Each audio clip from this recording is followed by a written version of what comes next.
ছোট লোকের বাচ্চা, তোর এত বড় সাহস! তুই তোর এই নোংরা হাত দিয়ে আমার হাত ধরেছিস। এখন তো শুধুমাত্র হাত ধরেছি। যদি এক্ষুনি এই মুহূর্তে চাচার কাছে ক্ষমা না চান, তাহলে যে আপনার কি কি হবে আপনি কল্পনাও করতে পারছেন না। তোর এত বড় সাহস, তুই আমাকে থ্রেট করছিস? আমি চাইবো না ক্ষমা করবি, তুই করে নে। তুই আমার কিচ্ছু করতে পারবি না। আর এখন যদি তুই আমার হাত না ছাড়িস, তোর কোনো ধারণা নেই আমি তোর কি হাল করতে পারি। তুই জানিস আমি কে, আমি কার মেয়ে। দেখুন, যে মেয়ে নিজের বাবার নাম জানে না, অন্যের কাছে নিজের বাবার নাম জানতে চায়, আমি তো অন্তত সাগর সেই মেয়ের পরিচয় জানতে আগ্রহী নই। সরি। ছোট লোকের বাচ্চা, তোর এত বড় সাহস, তুই আমাকে অপমান করিস। তুই জানিস আমার একটা ফোন কলে তোর পুরো পোস্ট দিয়ে এখান থেকে উচ্ছেদ হয়ে যেতে পারে। ও আচ্ছা, তাই নাকি? ঠিক আছে, আমি এখানে আছি। আমার বস্তির মানুষ যেন এখানে আছে এবং আমার বস্তি এখানে আছে। আপনি কি করতে পারেন করে নেন, করুন আপনি ফোন। আজ আমিও দেখতে চাই আপনার কত বড় ক্ষমতা। তবে এইটুকু আমি আপনাকে বলতে পারি, আপনি একটা কেন 10টা ফোন কল করলেও না, আপনি আমার না আমার বস্তির লোকজনের আর আমার বস্তির কোনো ক্ষতি করতে পারবেন।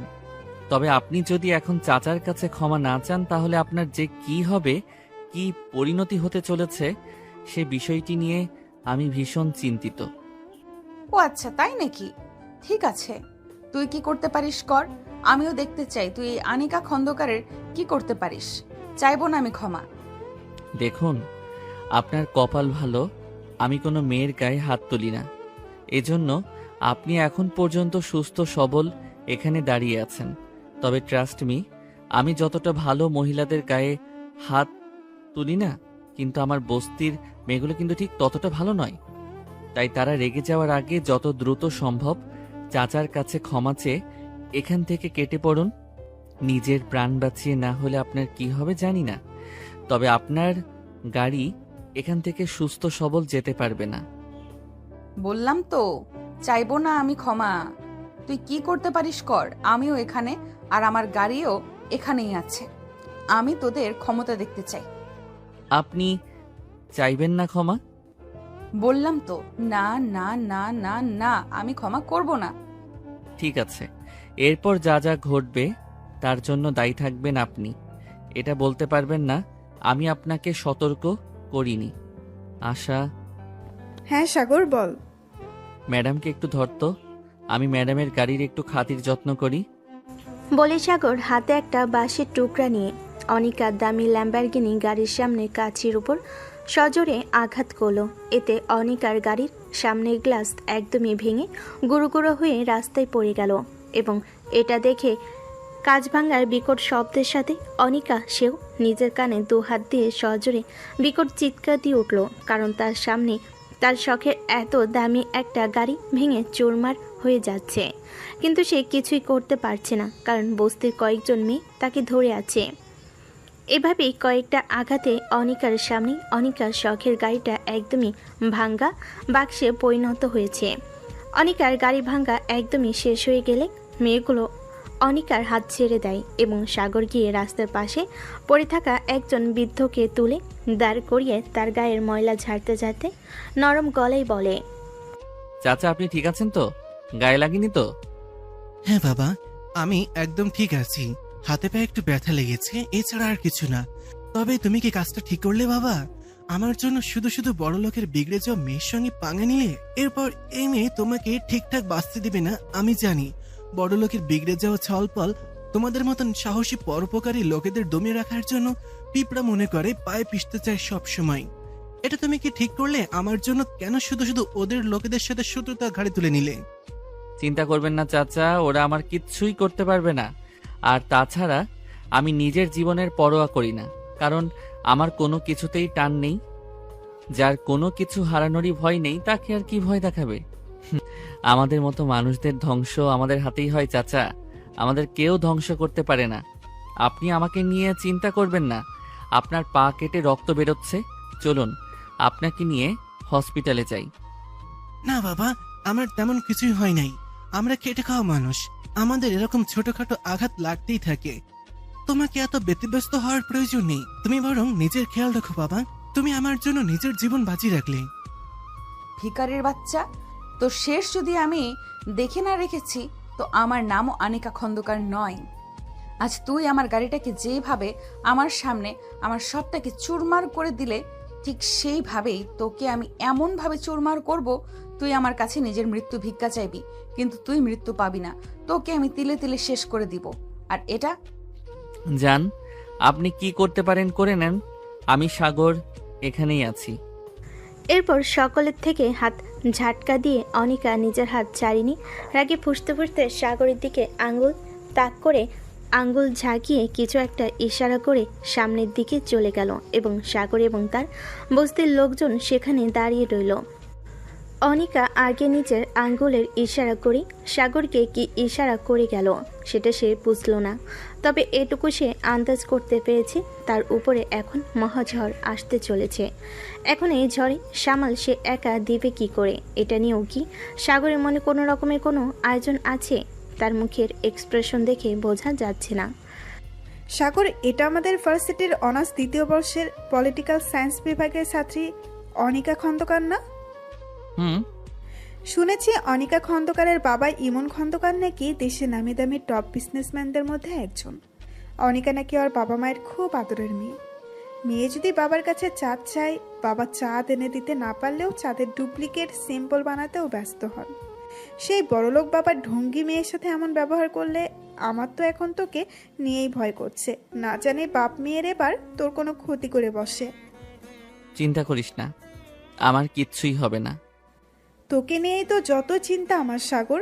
এখন বাবা মেয়ের এই সংঘর্ষে যদি তোর কোনো ক্ষতি হয়ে যায় তখন আমি কি করব? মানে তোর কি হবে মানে বুঝলাম না। না, কিছু না। আশা হুট করে নিজের বলা কথাতে নিজের নীরব হয়ে গেল। এভাবে বেশ কিছুক্ষণ চুপচাপ দাঁড়িয়ে থেকে সাগর এবং তার বস্তির লোকজন বস্তিতে ফিরে যায়। আর এদিকে অনিকার কিছুটা দূরে যাওয়ার পরে একটা উবার ভাড়ায় নিজের বাড়িতে ফিরে যায়। অনিকা যখন নিজের দামি ল্যাম্বরগিনি সারা সামান্য ওভার ভাড়া করে বাড়ি ফিরে, এটা দেখে ওর বাবা মা এবং ভাই তার দিকে এগিয়ে আসে এবং তাকে দেখে বোঝা যায় অনিকার কিছু একটা হয়েছে, কারণ সে প্রচণ্ড রাগে ফুঁসছে এবং সে বাড়ির মধ্যে প্রবেশ করার সাথে সাথে হাতের কাছে যা পাচ্ছে তাই ছুঁড়ে মারছে, ভাঙচুর করছে, কান্না করছে। অনিকার অগ্নিরূপ দেখে তার বাবা মা তার দিকে এগিয়ে যায় এবং তার ভাই সহ তারা অনিকাকে শান্ত করার চেষ্টা করে। অনেক চেষ্টার পর তারা সফল হয়ে অনিকাকে কিঞ্চিত পরিমাণ শান্ত করে এবং অনিকা শান্ত হয়ে আসলে তারা শান্তভাবেই অনিকাকে প্রশ্ন করতে থাকে। কি হয়েছে বাবু তোর? তুই এমন করছিস কেন? শান্ত হ বাচ্চা। এবং কি হয়েছে? কি হয়েছে আমার বাচ্চার সাথে? আমাকে একটু বলো, খুলে খুলে বলো আমাকে, না হলে আমরা বুঝবো কি করে? ভাইজান, ভাইজান, ওই ছোট লোকের বাচ্চা আমাকে রাস্তায় সকলের সামনে অপমান করেছে। আমার সামনে দাঁড়িয়ে আমার শখের ল্যাম্বরগিনিটা ভেঙে চুরমার করেছে, জিনিসের সব কিছু মরুভূমি করে দিয়েছে। ভাইজান, ভাইজান, ওকে আমি ছাড়বো না। ভাইজান, তুমি কিছু করো। তুমি যদি কিছু না করো তাহলে আমি কিন্তু নিজের কিছু করে ফেলবো। আমি অপমান কখনোই মেনে নিব না। কি হয়েছে বাবু? কার কথা বলছো তুমি? শান্ত হও। শান্ত হয়ে আগে বলো কি হয়েছে, কে কি করেছে, আর কে তোমার ল্যাম্বরগিনি ভেঙে ফেলে। আগে শান্ত হও, তা না হলে তুমি অসুস্থ হয়ে পড়বে। কি হয়েছে মামুনি? আমার মামুনিটা কে কি বলেছে? দেখি মামুনি, কথা বলো আমার সাথে। আব্বুকে বলবা না? ভাইজান, আব্বু জানো, আমার জন্মদিন উপলক্ষে তোমরা যখন আমাকে সেই ল্যাম্বরগিনিটা উপহার দাও, তখন আমি ছিলাম ল্যাম্বরগিনি নিয়ে একটা লং ড্রাইভে গেছিলাম এবং হঠাৎ করে আমি আমার ব্যালেন্স হারিয়ে ফেলি, যার জন্য রাস্তার পাশে একটা মুরব্বি একটা ছোট স্টল লাগিয়ে বসেছিল এবং হঠাৎ আমার গাড়ির সঙ্গে ধাক্কা লেগে স্টলটা পড়ে যায়। আমি সাথে সাথে গাড়ি থেকে বের হয়ে তাকে ক্ষতিপূরণ দিতে চাই, কিন্তু সেখান থেকে একজন বেয়াদব ছোট লোকের বাচ্চা এসে আমাকে বলে সেই ছোট লোক গরিব বৃদ্ধের কাছে ক্ষমা চাইতে। আমি যখন সেটা অস্বীকার করি তখন সেই ছোট লোক তার বস্তির কয়েকজন মেয়েকে নিয়ে আমাকে ধরে রেখে আমার সামনে আমার শখের গাড়িটা ভেঙে চুরমার করে দেয়। আব্বু, ভাইজান, সত্যি বলছি, গাড়িটা বিষয় না। ও শুধু গাড়ি ভাঙে নাই, আমাকে সকলের সামনে ছোট প্রমাণ করেছে এবং চরম অপমান করেছে।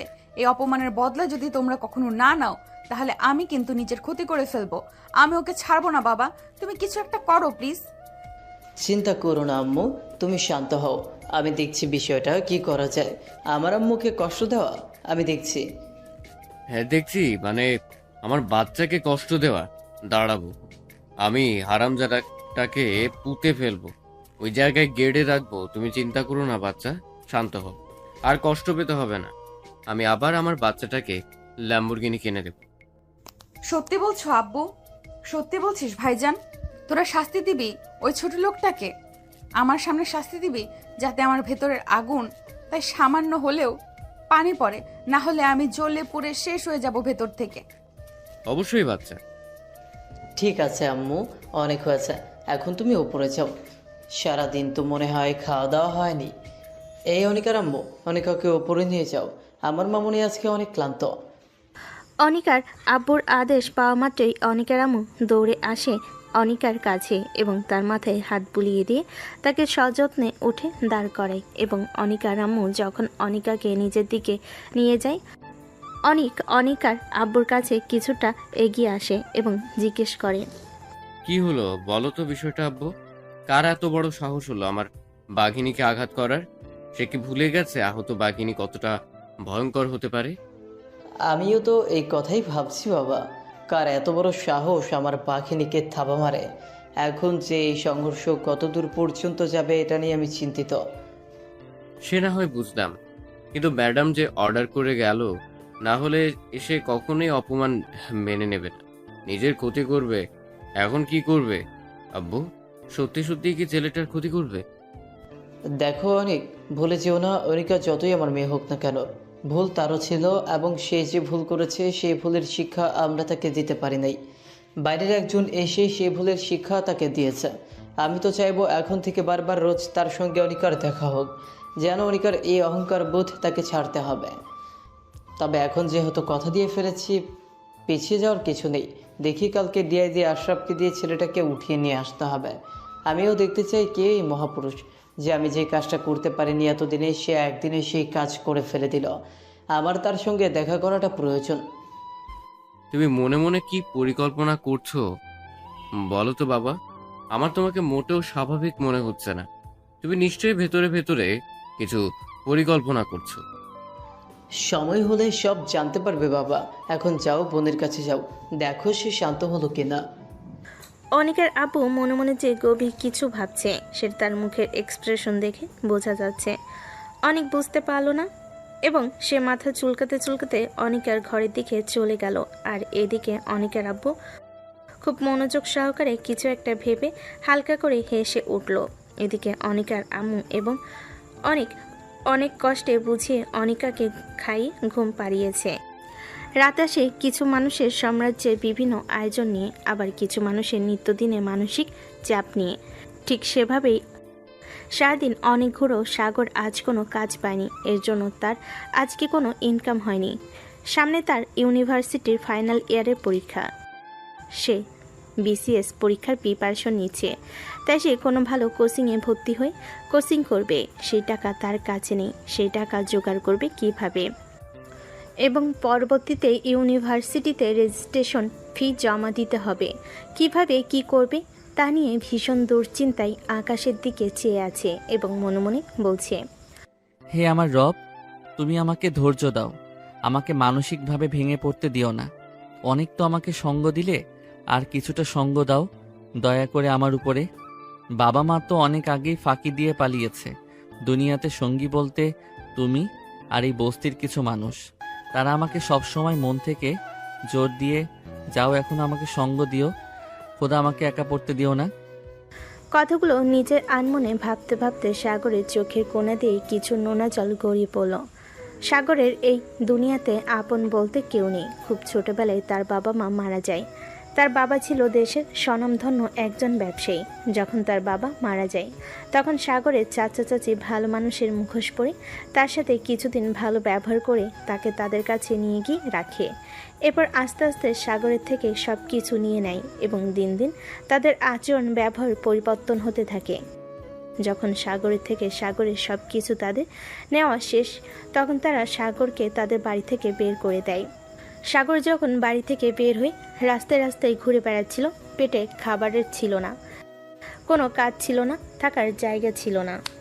এই সময় সাগরকে সেই বৃদ্ধা সেই বস্তিতে নিয়ে গিয়ে জায়গা দেয়, যে বৃদ্ধার জন্য অনিকার সঙ্গে সেদিন সাগরের এত ঝামেলা হয়। রাতটা ভীষণ চিন্তা এবং দুশ্চিন্তায় সাগরের পার হয়ে যায়। পরের দিন সকালে সে তার বস্তির কিছু দিনমজুরের সঙ্গে কাজে বেরোবে।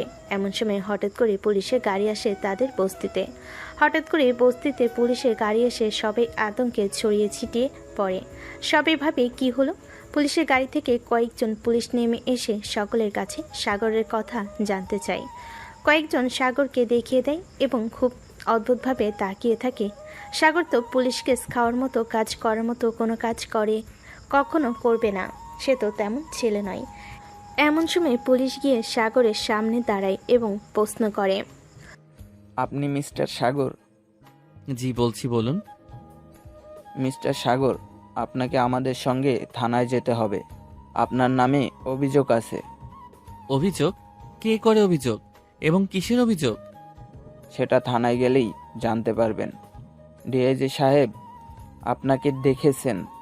আপনাকে যেতে হবে আমাদের সঙ্গে। পুলিশ সাগরকে আর কোনো কথা বলার সুযোগ না দিয়ে তাকে গাড়িতে নিয়ে গিয়ে তুলে। পুলিশের গাড়ি বস্তি ছেড়ে বেরিয়ে গেলে সাগরকে নিয়ে সবার মাঝে কানাঘোষা শুরু হয়। পুলিশ সাগরকে নিয়ে থানায় এলে সাগরকে একটা কারাগারে বন্দি করে রাখা হয়। তাকে একটা চেয়ারে বসিয়ে রাখা হয়েছে এবং তার সামনে একটা কাঠের টেবিল এবং অপর পাশে একটা কাঠের চেয়ার রাখা আছে। সাগর অনেকবার প্রশ্ন করেছে তাকে কেন আনা হয়েছে, কি তার অপরাধ, কিন্তু তাকে কেউ কোনো কিছুই বলেনি, শুধু বলেছে সময় হলে জানতে পারবে।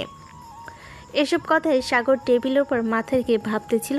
এমন সময় লোহার দরজা ঠেলে ভেতরে ঢোকার শব্দে সামনে তাকিয়ে দেখে একজন মধ্যবয়স্ক লোক। সে ধীরে ধীরে সাগরের দিকে এগিয়ে যায়। লোকটার চেহারায় একটা রাজকীয় এবং আভিজাত্যের ছোঁয়া আছে। লোকটি ধীরে ধীরে গিয়ে সাগরের সামনে রাখা কাঠের টেবিলের পাশে রাখা চেয়ারে পায়ের উপর পা তুলে বসে। এক হাত টেবিলের উপর রেখে হাতের কনুই টেবিলের উপর রেখে হাতের তালুর উপরে নিজের গাল থেকে সাগরের দিকে ঝুঁকে শান্ত এবং নিরেট গলায় প্রশ্ন করে, তুমি সাগর? জি বলছি, বলুন। তুমি গতকাল আমার মেয়েকে অপমান করেছো সকলের সামনে। শুধু তাই না, তার এত শখের এত দামি ল্যাম্বরগিনি গাড়িটাও ভেঙে ফেলেছ। এবং তোমার সাহস দেখে আমি স্তব্ধ হয়ে গেছি। তুমি নাকি আমার মেয়েকে হুমকি দিয়েছো। তুমি জানো সে কে, কার মেয়ে, এবং তার বাবা যদি জানতে পারতো তোমার কী কী করতে পারতো। এই ভয়টা তোমার ভেতরে আসেনি? তোমার বুক কাঁপেনি? ও আচ্ছা, এবার বুঝলাম আমাকে এখানে নিয়ে আসার কারণ। আপনি তার মানে সেই বদমেজাজি অসভ্য বেয়াদব মেয়েটা? বাবা, আসলে স্যার, আপনার মেয়ে হলেও চরম লেভেলের অসভ্য এবং বেয়াদব বর্বর একটা মেয়ে। তাকে শিক্ষা দেওয়ার জন্য তখন আমার যা মনে হয়েছে সঠিক, আমি সেটাই করেছি। আর বিশ্বাস করুন স্যার, এটার জন্য আমার সামান্য পরিমাণ কোনো অনুতাপ নেই। ছেলে, তোমার সাহস দেখে আমি অবাক হয়ে যাচ্ছে। তুমি আমার সামনে বসে আমার মেয়েকে এতগুলো খারাপ কথা বলছো।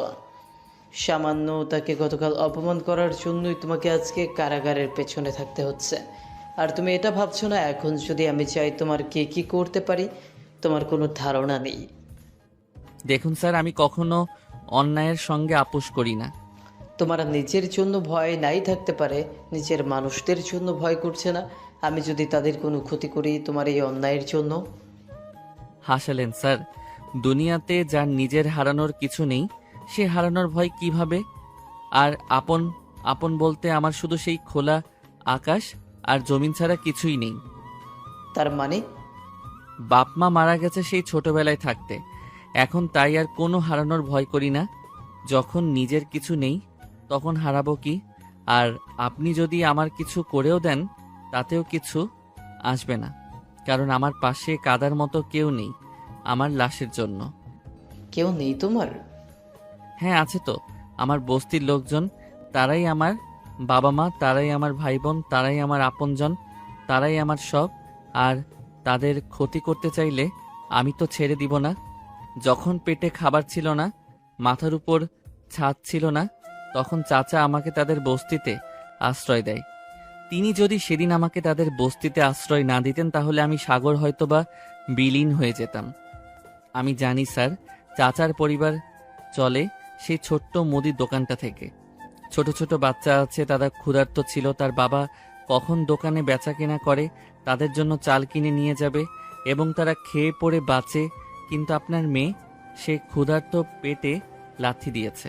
এটা কেমন করে সহ্য করে নেই বলুন তো? এর জন্য যদি আপনি আমাকে মেরেও ফেলেন তাতে আমার কোনো আপত্তি থাকবে না, কিন্তু বারবার যদি আপনার ভুলগুলো করে বারবার তাকে শিক্ষা দেওয়ার জন্য আমি যদি সেখানে থাকি, আমাকে বারবার আমাকে খুন করতে হবে আপনার মেয়ের অপমানের জন্য। অনিকার আব্বু এতক্ষণ চুপচাপ সাগরের কথাগুলো শুনছিল। সাগরের কথা বলা শেষ হলে তিনি বেশ কিছুক্ষণ নীরব থেকে হুট করে সাগরকে একটা কথা বলে বসে, যেটা শোনার জন্য সাগর হয়তোবা প্রস্তুত ছিল না। বিশ্বাস করো ছেলে, আমি নিজেও চাই তুমি বারবার আমার মেয়েটাকে এইভাবে শাসন করো। আমার মেয়েটা ছোটবেলা থেকে যখন যা চেয়েছে তাই পেয়েছে, যখন যা মনে এসেছে তাই করেছে। এই জন্য দিন দিন আমার মেয়েটা বিগড়ে গিয়েছে, কিন্তু তার মন খারাপ না। তুমি কি আমার মেয়েটাকে শাসন করার দায়িত্ব নেবে? তাকে সঠিক পথ দেখানোর দায়িত্ব নেবে? তুমি কি আমার মেয়েটাকে বিয়ে করবে? কি বলছেনটা কি? আপনার মাথা ঠিক আছে? অসম্ভব, আমি কখনোই আপনার ওই বেয়াদব মেয়েকে বিয়ে করব না। আর তাছাড়া আপনি কি জানেন না, বা আপনি কি ভুলে যাচ্ছেন, আপনার মেয়ে আমার থেকে যোগ্যতার দিক থেকে অনেক বড়। তাহলে কেন আপনি আপনার মেয়ের সঙ্গে আমার বিয়ে দিতে চাইছেন? মেয়ের থেকে যোগ্যতার ছোট ছেলের সঙ্গে মেয়ের বিয়ে দিলে আপনার মান যাবে না। তোমার কাছে আর কোনো অপশন নেই, তোমাকে বিয়ে করতেই হবে। তুমি যদি আমার মেয়েকে বিয়ে না করো তাহলে সারা জীবন তোমাকে জেলে পচে মরতে হবে। আর ভুলে যেও না, জ্ঞানী মানুষেরা বলেছেন, মানুষ যোগ্য হয়ে জন্মগ্রহণ করে না, যোগ্যতা অর্জন করতে হয়। আর যোগ্যতা এটা কখনো কোনো সম্পর্কের বাধা হতে পারে না। আর আমি জানি তুমি অনেক বুদ্ধিমান একটা ছেলে, তুমি আমার মেয়েকে অনেক ভালো রাখবে। আর মেয়ের সুখের জন্য মানুষের কথা শুনতে প্রস্তুত নই। আমি সারা জীবনে জেলে পচে মরতে রাজি আছি স্যার, তারপরও আমি আপনার ওই বেয়াদব মেয়েটাকে বিয়ে করতে রাজি নই। সরি, আমাকে ক্ষমা করবেন। আমি জানতাম ছেলে তুমি রাজি হবে না। তুমি যদি আমার মেয়েকে বিয়ে করতে রাজি না হও, এরপর তোমার বা তোমার বস্তির সঙ্গে যা যা হবে তার জন্য সম্পূর্ণ তাই তুমি হবে। আর আমাকে দোষ দিতে পারবে না যে আমি আগে কেন তোমাকে সতর্ক করি নাই। কি বলতে চাইছেন আপনি? তুমি যেটা ভাবছো একদম সেটাই বলতে চাইছি। দেখুন, আপনি আমার বুঝতে কোনো ক্ষতি করবেন না। আমি অনুরোধ করছি আপনার কাছে, ওই মানুষগুলোর মাথার উপরে ছাদে কোনো ক্ষতি আপনি করবেন না। আসছি। দাঁড়ান, আমি রাজি আপনার মেয়েকে বিয়ে করতে, তারপরও আপনি আমার বস্তির কোনো ক্ষতি করবেন না। দ্যাটস লাইক মি গুড বয়।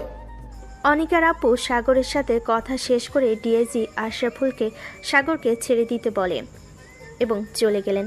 এবং সাথে সাগরকে এটা বলে যেতে ভুললেন না, আগামী সপ্তাহে শুক্রবারই তার এবং অনিকার বিয়ে।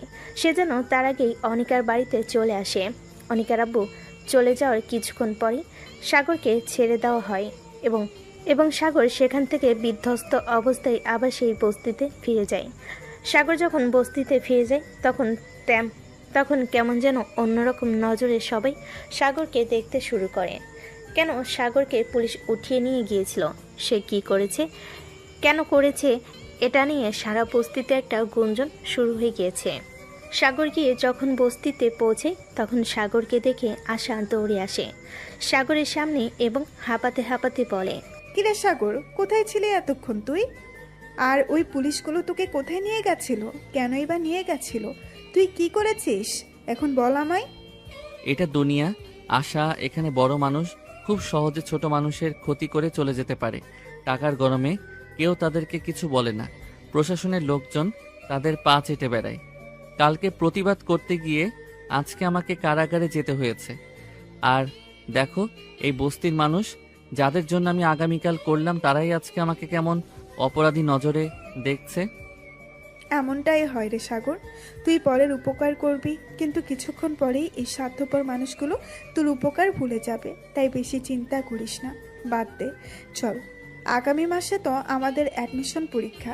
আমার কাছে কিছু নোটস আছে, আমি নোটস নিয়ে এসে পরীক্ষার প্রস্তুতি গ্রহণ করবি। তোকে একদিন সবাইকে দেখিয়ে দিতে হবে তুই কি আর কি করতে পারিস। আমি সেই দিনের অপেক্ষায় আছি, আর আমি জানি তুই পারবি। তোর প্রতি আমার অনেক বিশ্বাস এবং তোকে নিয়ে আমার অনেক আশা রে। হয়েছে হয়েছে, অনেক হয়েছে, চলেন পাকনা বড়ি একটা। সাগরের বলা কথাগুলো শুনে বস্তির সকল মানুষ চুপ হয়ে যায়। তারা জানে সাগর কখনো জেনে শুনে অন্যায় করতে পারে না এবং তার সামনে কোনো অন্যায় হলে সে চুপ থাকতে পারে না। সে প্রতিবাদ করে এবং অত্যন্ত সাহসী একটা ছেলে।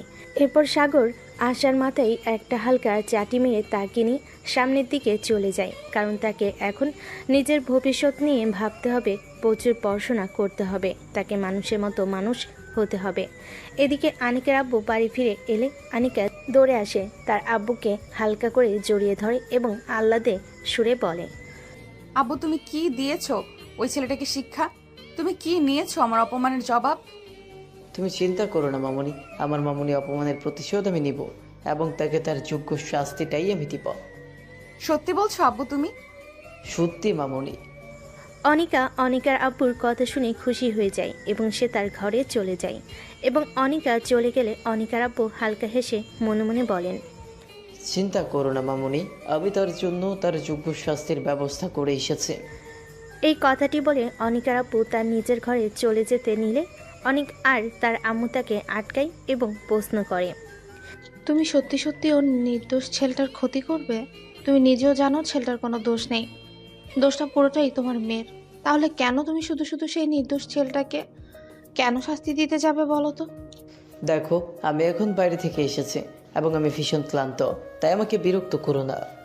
চিন্তা করো না, আমি কারো কোনো ক্ষতি করব না, তবে যে সিদ্ধান্ত নিব তা সকলের জন্য মঙ্গল।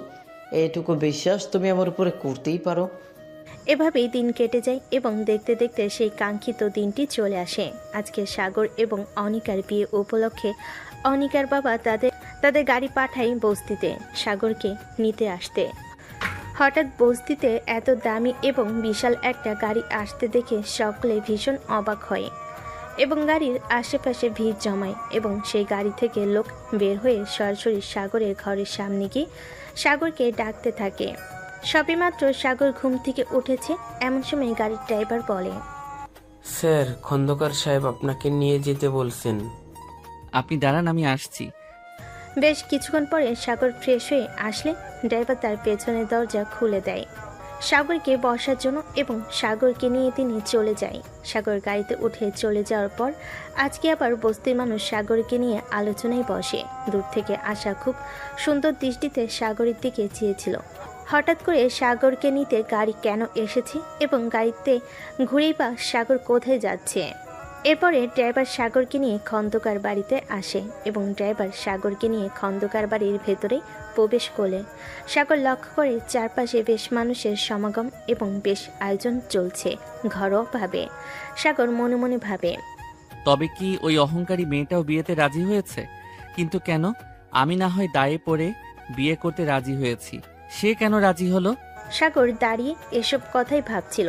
এমন সময় পিছন থেকে একজন এসে সাগরের কাঁধে হাত রাখে এবং সাগর পিছন ফিরে দেখে অনিকার আব্বু সাগরের কাঁধে হাত রেখে দাঁড়িয়ে আছেন। এদিকে সবেমাত্র অনিকার ঘুম ভেঙেছে এবং বাইরে থেকে কেমন সরগরমের আওয়াজ তার কানে যাচ্ছে। এতে সে বিরক্ত হয়ে ঘর থেকে বেরিয়ে আসে এবং এসে দেখে তাদের বাড়িতে মানুষের সমাগম শুরু হয়েছে এবং কোনো কিছুর আয়োজন চলছে। কয়েক সেকেন্ড সে দাঁড়িয়ে থেকে ভেবে দেখে আজকে তাদের বাড়িতে কোনো অনুষ্ঠান ছিল কিনা। তবে তার জন্য তাদের বাড়িতে কোনো অনুষ্ঠান ছিল না, তাহলে কিসের আয়োজন চলছে এটা জানার জন্য অনিকা নিচে নেমে দেখে তার বাবা এবং সেই বস্তির ছোটলোক ছেলেটা বসে কথা বলছে। এমন সময় অনিকার চোখে ঘুম চলে যায় এবং সে তেলে বেগুনে জ্বলে ওঠে। সে তো উড়ে এসে সাগরের কলার চেপে ধরে সাগরকে দাঁড় করে এবং রাগে কটমট করতে করতে সাগরকে বলে, ওই ছোট লোকের বাচ্চা, তোর এত বড় সাহস, তুই আমার বাড়ি পর্যন্ত চলে এসেছিস। কি হচ্ছেটা কি অনিকা? ছাড়ো বলছি ওকে। না ছাড়বো না, তার আগে বল এই ছোট লোকটা এখানে কি করছে? আর তাছাড়া বাবা, তুমি না বলেছিলে তুমি এই ছোট লোকটাকে শাস্তি দিয়েছো? তাহলে সে তো দিব্যি সুস্থ সবল আমার বাড়ি পর্যন্ত চলে এসেছে, তবে কি তুমি আমাকে মিথ্যা বলেছিলে? না অনিকা, আমি মিথ্যা বলিনি। ওকে যে শাস্তি দেওয়া হবে সেই শাস্তি আজকে কার্যকর করা হবে, এই জন্য তাকে আজকে এখানে নিয়ে আসা হয়েছে। মানে কি বলতে চাইছো কি আব্বু তুমি? আজকে তোমাকে ওকে বিয়ে করতে হবে। কি পাগল হয়ে গেছো তুমি আব্বু? তোমার কি মাথা ঠিক আছে? শাস্তি কি তুমি ওকে দিচ্ছ না আমাকে? আমি কিন্তু কখনোই ওই ছোট লোকটাকে বিয়ে করব না। এর থেকে ভালো আমি মরে যাব, তারপরও আমি এই ছোট লোকটাকে বিয়ে করতে পারবো না, করব না। বিয়ে তো তোমাকে করতেই হবে মামুনি। আত্মীয় স্বজন বন্ধু বান্ধব সকলকে দাওয়াত দেওয়া শেষ, এখন দ্রুত গিয়ে ফ্রেশ হয়ে আসো। অসম্ভব বাবা, কখনোই না। সম্ভব না, সব সম্ভব। আমাকে খারাপ হতে বাধ্য করো না, যা বলছি তাই করো। তুমি যখন যা চেয়েছো, যখন যা করেছো, যখন যা বলেছো সব করেছি তোমার জন্য। আর তুমি আমার জন্য সামান্য বিয়ে করতে পারবে না? আর এই নাকি তুমি আমাকে সব থেকে বেশি ভালোবাসো? না মানা, তুমি আমাকে ভালোবাসো না। তুমি কখনোই আমাকে ভালোবাসে না। তুমি শুধু মুখেই বলে গেছো তুমি বাবাকে ভালোবাসো, কিন্তু না, এগুলো সত্যি না, সব তোমার মুখের কথা। তার বাবার কথা শুনে অনিকা কিছুক্ষণ স্তব্ধ হয়ে থাকে এবং পরক্ষণে বিকট শব্দে চিৎকার দিয়ে ওঠে এবং হাতের পাশে থাকা ফুলদানিটা তুলে ছুঁড়ে মারে মেঝেতে এবং তার সাথে সাথে বিকট শব্দ করে ভেঙে গুড়িয়ে যায়। হঠাৎ ভাঙ্গা শব্দের চারিদিক থেকে মানুষ ছুটে এসে ড্রয়িং রুমে তাদেরকে ঘিরে দাঁড়ায় এবং অবস্থায় বেগতিক দেখে অনিকার সাথে করে নিয়ে অনিকার রুমের দিকে যায় তাকে শান্ত করার জন্য এবং যাওয়ার আগে তার বাবাকে বলে যায় সে বিষয়টা দেখছে এবং নিশ্চয়ই অনিকার আজকে বিয়ে হবে সাগরের সাথে। ভাইজান বাবা এটা কি বলছে? আপনি কি ভুলে গেছেন আমি তার মেয়ে নাকি আমাকে কোথাও থেকে নিয়ে এসেছে? আমার তো মনে হয় না আমি আব্বুর মেয়ে। আমি যদি আব্বুর মেয়ে হতাম তাহলে আব্বু কখনোই আমার সঙ্গে এমনটা করতে পারতো না। আব্বু কেমন করে বলছে? ছোট লোকটাকে আমাকে বিয়ে কখনোই করতে পারবো না ভাইয়া।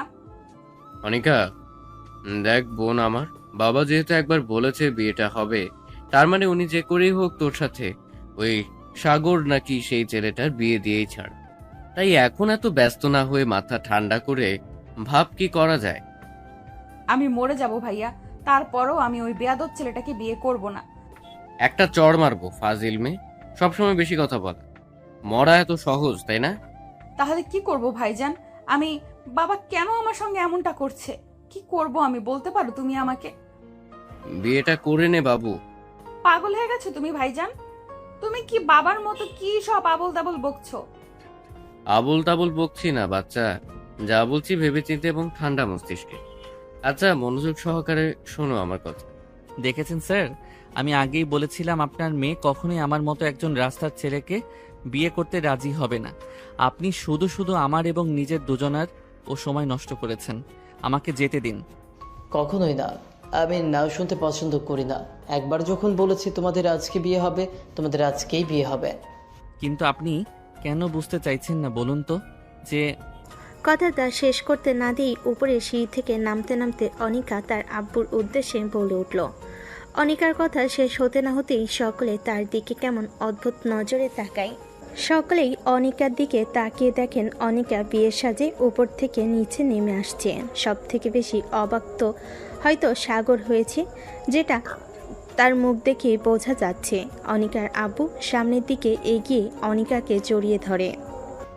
আমি জানতাম আমার মামুনিটা কখনো তার বাবার কথা ফেলতে পারবে না। I am proud of you মামুনি। কিন্তু হঠাৎ করে তুমি, না মানে এত সহজে যে তুমি বিষয়টা মেনে নিবে আমি কল্পনাও করতে পারিনি। আমি রাজি আব্বু। কি যে বলো না আব্বু, তুমি তুমি আমাকে কিছু বলবে আর আমি তোমার কথা রাখবো না, এটা কখনোই হতে পারে? হ্যাঁ, প্রথম আমার একটু মেনে নিতে অসুবিধা হচ্ছিল, কিন্তু পরে ভেবে দেখলাম আমার আব্বু কখনোই আমার জন্য কোনো ভুল ডিসিশন নিতে পারেন না। That's like my girl. এরপর সাগরকে উদ্দেশ্য করে কয়েকজন কাজের মানুষকে বলে সাগরকে উপরে নিয়ে গিয়ে রেডি করে আনতে বিয়ের জন্য। আনিকার আব্বু ইশারা পাওয়া মাত্রই সকল কাজের লোক সাগরকে নিয়ে উপরে চলে যায় এবং বেশ কিছুক্ষণ পরে তারা সাগরকে বিয়ের সাজে সাজিয়ে নিয়ে আসে। সাগরকে দেখে সবাই অবাক নয়নি তাকিয়ে আছে। এতই সুদর্শন কাউকে পরবেশী লাগতে পারে, সেটা সাগরকে না দেখলে বোঝা যাবে না। কি মায়াবী তার মুখশ্রী। অনিকা নিজেও হয়তো কয়েক সেকেন্ড থমকে গিয়েছিল সাগরকে এমন বেশে দেখে। তবে তা হয়তো বেশিক্ষণ স্থায়ী হলো না, কারণ তার মনের মধ্যে আবার সেই প্রতিশোধের আগুন জ্বলে উঠল। কিন্তু তারপরও চুপচাপ সে বিষয়টা মেনে নিল এবং বিয়েটা করে নিল। অনেক ঝড়ঝাপটা পাড়ি দিয়ে সাগর আর অনিকার বিয়েটা সম্পূর্ণ হয়। তাদের বিয়ে সম্পূর্ণ হতে হতে রাত প্রায় হয়ে এসেছে। এরপর আত্মীয় স্বজন যারা যারা এসেছিল তারা নিজেদের মধ্যে আলোচনায় ব্যস্ত ছিল যে খন্দকার সাহেব কেন তার মেয়েকে এমন একটা ছেলের সঙ্গে বিয়ে দিল, কিন্তু তাতে অনিকার আব্বুর মনে হয় না কিছু এলো গেল। তারপর খাওয়া দাওয়া শেষে অনিকাকে এবং সাগরকে অনিকার ঘরে পাঠানো হয়। সাগর অনিকার ঘরে গিয়ে দেখে পুরো ঘর বিভিন্ন রকমের ফুল দিয়ে এবং লাল নীল আলো দিয়ে সাজানো। সাগর ঘুরে ঘুরে পুরো রুমটা দেখছিল এবং অবাক হচ্ছিল। এমন সময় ওয়াশরুমের দরজা খোলার আওয়াজে সাগর সেই শব্দ অনুসরণ করে পিছনে ফিরে দেখে অনিকা একটা আধুনিক টাইট ফিটিং রাতের পোশাক পরে বাইরে বের হচ্ছে। অনিকা বাহিরে এসে সাগরকে কেমন অদ্ভুত নজরে তার দিকে তাকিয়ে থাকতে দেখে সে আস্তে আস্তে সাগরের কাছে এগিয়ে আসে এবং হঠাৎ করে কোনো কিছু না বলে সাগরের গালে সজোরে একটা চড় মারে। চরের তাল সামলাতে না পেরে সাগর মেঝেতে পড়ে যায় এবং করুণ দৃষ্টিতে অনিকার দিকে তাকিয়ে দেখে অনিকা রাগে লাল হয়ে আছে এবং সে রাগে বলল, জানোয়ার ছোট লোকের বাচ্চা, তোর এত বড় সাহস, তুই আমাকে বিয়ে করার জন্য এসেছিস? তোর এত বড় কলিজা হয় কি করে? তোর কলিজা ছিঁড়ে আমি ফুটবল খেলবো। দেখুন, আমারও কোনো শখ ছিল না আপনার মতো বেয়াদব একটা মেয়েকে বিয়ে করার, কিন্তু আপনার বাবা আমাকে ব্ল্যাকমেইল করে জোর করে আপনার সঙ্গে বিয়ে করতে বাধ্য করেছে। তাই যদি কিছু বলার থাকে নিজের বাবাকে গিয়ে বলুন, আমাকে না। তোকে তো আজকে আমি শেষ করে ফেলবো। নিজে থেকে এত কিছু করে এখন সব দোষ আমার আব্বুর ঘাড়ে দিচ্ছিস? ছোট লোক কোথাকার! তুই কি মনে করেছিস আব্বুর কথা রাখতে বা তোকে ভালোবেসে আমি বিয়ে করেছি? কখনোই নয়। তোর জীবনটাকে জাহান্নাম করার জন্য আমি তোকে বিয়ে করেছি। তুই সেদিন আমাকে যে অপমান করেছিস সবার সামনে, এখন থেকে প্রতি পদে, প্রতিটা সেকেন্ডে, প্রতিটা মুহূর্তে তোকে আমি বারবার মনে করিয়ে দিব তোর নিজের যোগ্যতা, নিজের জায়গা। আমাকে অপমান করার শাস্তি এবার তুই প্রতিটা মুহূর্তেই পাবি। তোকে আমি বলেছিলাম না তোর জীবনটা আমি এমন ভাবে নষ্ট করে দিব যে তুই আমার কাছে নিজের মৃত্যু কামনা করবি, কিন্তু আমি তোকে মৃত্যু দেব না। শখ কত আমাকে বিয়ে করার, তাই না? তো শখ এবার আমি ঘুচিয়ে দিব। এখন থেকে তুই প্রতিদিন এই ঠান্ডা মেঝেতে ঘুমাবি। আমি যখন যা বলবো, যেভাবে বলবো সব করতে হবে তোকে। আর তুই যদি এই 4 দেওয়ালের কথা বাইরে বের করিস তাহলে তোকে আমি জানে মেরে ফেলবো। আর হ্যাঁ, শুধু তোকে নয়, তোর সঙ্গে মিলে যারা যারা সেদিন আমাকে অপমান করেছে তাদের জীবনটাও আমি জাহান্নামে পরিণত করব। দেখুন, আপনার যত রাগ আমার উপরে, তাই যত কষ্ট দেওয়া, যা খুশি করার আমার সঙ্গে করে, আমার বস্তির লোকজনের জন্য নয়। আর রইল বাকি আপনার কথা মেনে চলার। ঠিক আছে, আপনি যখন যা বলবেন, যেভাবে বলবেন আমি তাই করব, কিন্তু তারপরেও আমার বুঝতে মানুষের কোনো ক্ষতি আপনি করবেন না। তুই যতদিন তোর কথা মেনে চলতে পারবি ঠিক ততদিনই তারা সুস্থ সবল থাকবি। এখন যা, সর এখান থেকে, আমাকে ঘুমোতে দে, আমি ঘুমাবো। কথাটি বলেই অনিকা সাগরের বুকের উপর সজোরে লাথি মেরে তাকে ফেলে দিল। সাগর হঠাৎ আক্রমণে বেশ আঘাত পেল, কিন্তু তারপরও চুপচাপ সহ্য করে নিল, কিছু বলল না। এরপর অনিকা গিয়ে তার বেডে ঘুমিয়ে পড়ল এবং সাগর কিছুক্ষণ বসে থেকে মেঝেতেই ঘুমিয়ে পড়ল। সকালবেলা অনিকা ঘুম থেকে উঠে দেখে সাগর মেঝেতে নেই। সে কিছুক্ষণ নীরব থেকে মনে মনে বলল, ছোট লোকের বাচ্চাটা গেল কোথায়? এরপর সে আরো রেগে যায় এবং চিৎকার দিয়ে বলে ওঠে, এই ছোট লোকের বাচ্চা, কোথায় তুই? এক্ষুনি আমার সামনে আয় বলছি। হঠাৎ অনিকার এমন চিৎকারে সাগর দৌড়ে অনিকার সামনে এসে হাজির হয় এবং বিনয়ী করে বলল, জি বলুন। তোকে কতবার বলেছি আমার যখন যা লাগবে আমি তা যেন সাথে সাথে পাই, তোকে বারবার ডাকা লাগে কেন? আসলে আপনি ঘুমাচ্ছিলেন তো, তাই আমি একটু বাইরে গিয়েছিলাম আশপাশটা ঘুরে দেখার জন্য।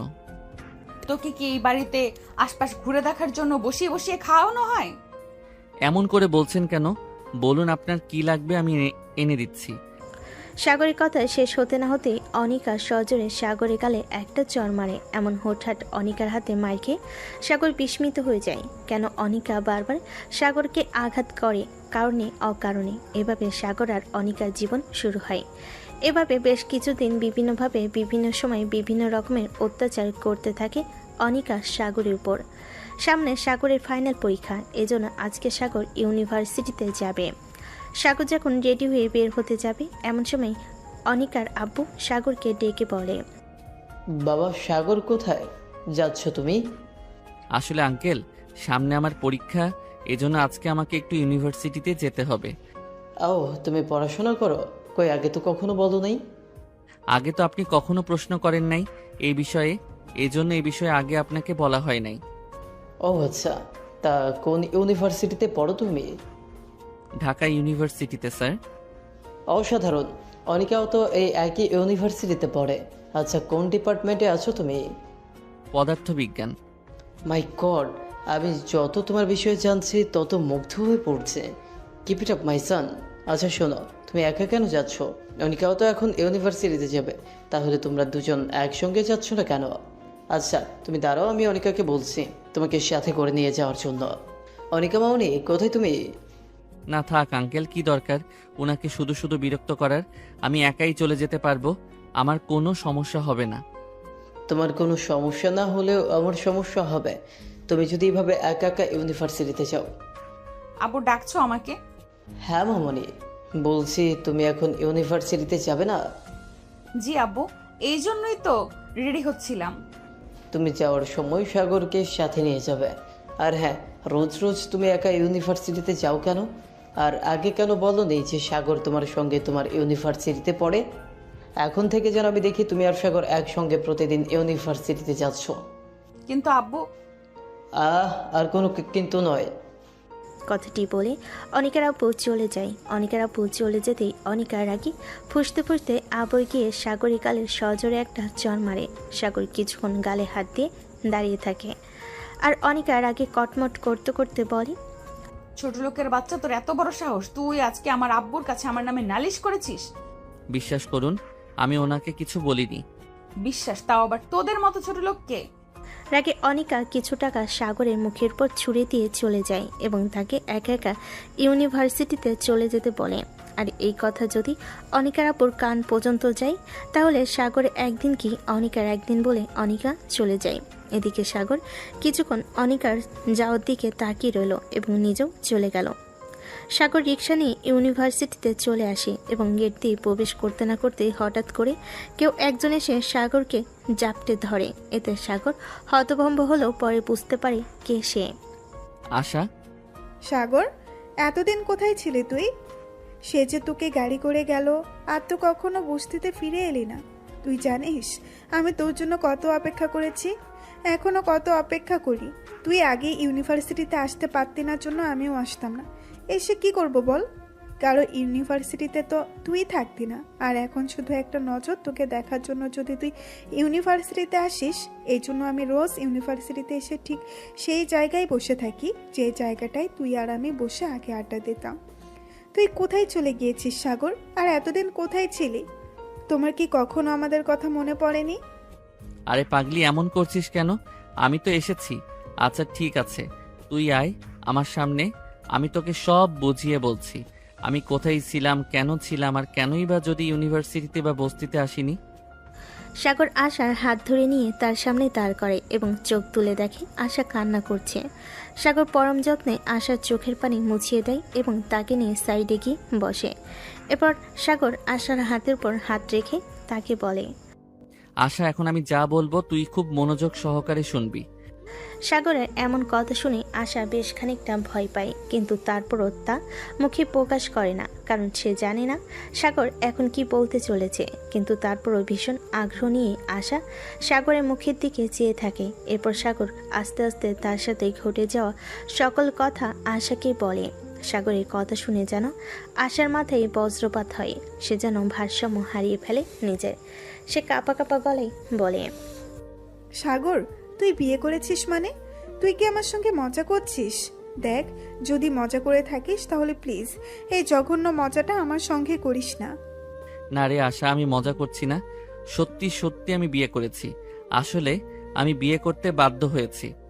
আশা এবার উঠে দাঁড়িয়ে এবং হাতের উল্টো পিঠ দিয়ে চোখের পানি মুছে সাগরকে কিঞ্চিত ধাক্কা মেরে নিজের থেকে দূরে সরিয়ে দেয়। এরপর সে ফুপিয়ে ফুপিয়ে কান্না করে এবং ভাঙ্গা ভাঙ্গা গলায় বলে, তুই কেন এমনটা করলি সাগর?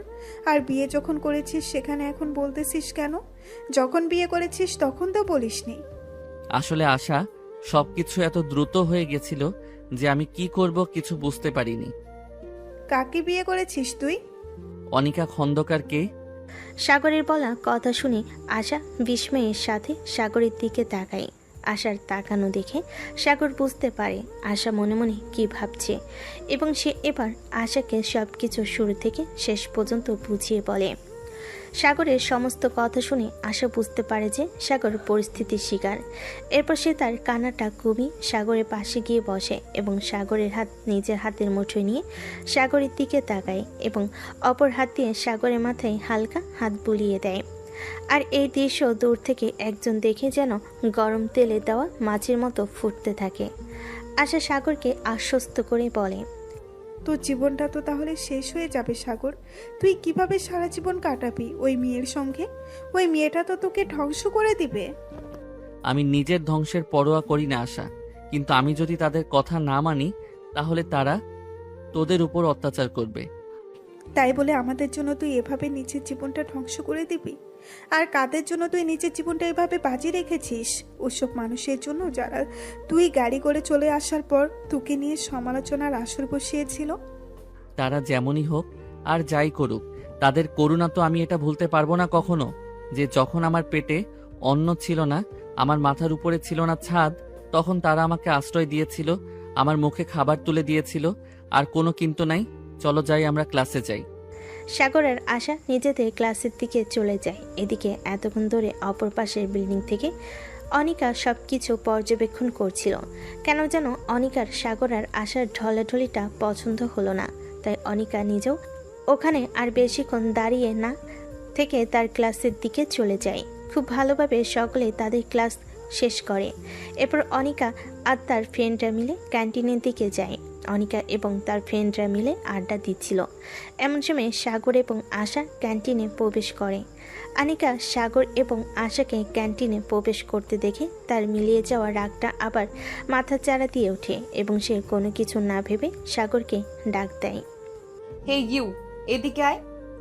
অনিকার ডাক অনুসরণ করে সাগর এবং আশা দুজনেই অনিকার দিকে লক্ষ্য করে। দেখে অনিকার হাতের আঙ্গুলের ইশারায় সাগরকে নিজের কাছে ডাকছে।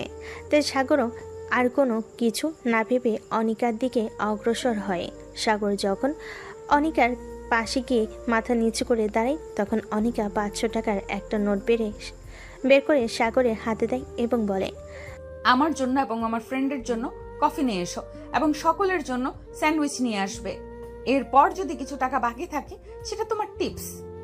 তুমি তোমার সেই পাতি গার্লফ্রেন্ডের সঙ্গে এনজয় করতে পারো। ঠিক আছে ম্যাম। সাগরের এরকম নীরবতা এবং কোনো কাজে অনিকার সাথে তর্ক না করা বিষয়টা কেমন যেন অনিকার কাছে আজব লাগে। যে ছেলে একসময় কোনো অন্যায় সহ্য করতে পারতো না, সবসময় অন্যায়ের প্রতিবাদ করত এবং তার মনে হতো যে অন্যায় করে এবং অন্যায় সয় দুজনে সমান অপরাধী, তাহলে কিছুদিন ধরে এই ছেলে এত নীরব হয়ে গেছে কেন? তাকে যখন যা বলা হয় সে তখন তাই করে, কোনো কিছুর প্রতিবাদ না করে কেন? এজন্য কয়েকদিন ধরে অনিকা নিজেও সাগরকে বিরক্ত করা ছেড়ে দিয়েছিল। কিন্তু আজকে সকালে সাগর এবং আশাকে একসঙ্গে বসে হাসাহাসি করতে দেখে কেন যেন অনিকার খুব খারাপ লাগে। তার বিষয়টা কোনো মতে ভালো লাগে না। হয়তো আল্লাহর কালিমার জোর ছিল এটা, কারণ কোনো মেয়েই পৃথিবীর সব কিছুর ভাগ দিলেও তার স্বামীর ভাগ কখনোই কাউকে দিতে পারে না। অনিকা মনে মনে এসব ভাবছিল। হুট করে অনিকার বন্ধু রাহুলের ডাকে অনিকার সম্মতি ফিরে এবং সে মনে মনে বলে, কি হচ্ছেটা কি আনিকা? এসব কি ভাবছিস তুই? কবে থেকে ওই ছোট লোক তাকে নিজের স্বামী বলে মানতে শুরু করলি? আর ওই ছোট লোকটা কার সাথে কি করলো না করলো তাতে তোর কবে থেকে মাথা ব্যথা শুরু হলো? এ অনিকা, কি সব ভাবছিস তুই? না তেমন কিছু না। কিছু বলবি কি তুই?